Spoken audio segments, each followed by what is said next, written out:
দিল্লি এবং ঢাকা ইন্ডিয়ার রাজধানী। কি বলবো সেইখানে এরকম করে রেখেছে 5-6টা জিনিস। আপনি না বললে সবগুলো ব্যবহার করবেন, না বললে সবগুলো বিক্রি করবেন। কেন অপশন নাই? কেন 5 টাকায় আলাদা আলাদা ভোট নেয়? আপনাদের কি সিলের দাম করছে না কালে কিসের দাম করবো? 6টা নিয়ে গেলে একসাথে করলে আন্দোলন না করলে 6টার উপরে 6টা 5টা 8টা।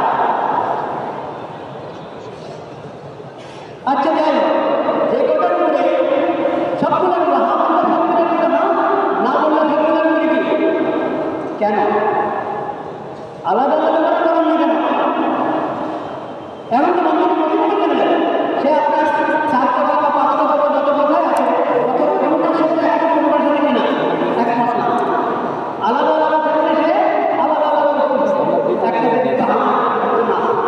এখন আপনাকে বাধ্য করে নেবে, হ্যাঁ বললে সবগুলোর উপরে বলো, না বললে সবগুলোর উপরে বলো। আমি তো সবগুলোর উপরে না বলতে পারছি না, আমি তো সবগুলোর উপরে না বলতে পারছি না। কেন আমাকে বাধ্য করবো?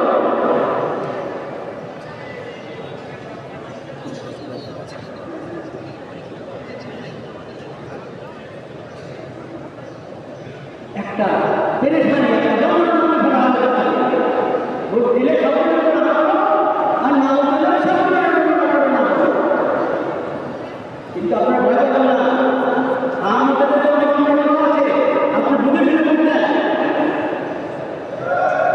এই কথা কখনো বলবেন না, নাতে ভোট দিলে দেশের উন্নতি রুখে যাবে, দেশের উন্নতি বাধাগ্রস্ত হবে।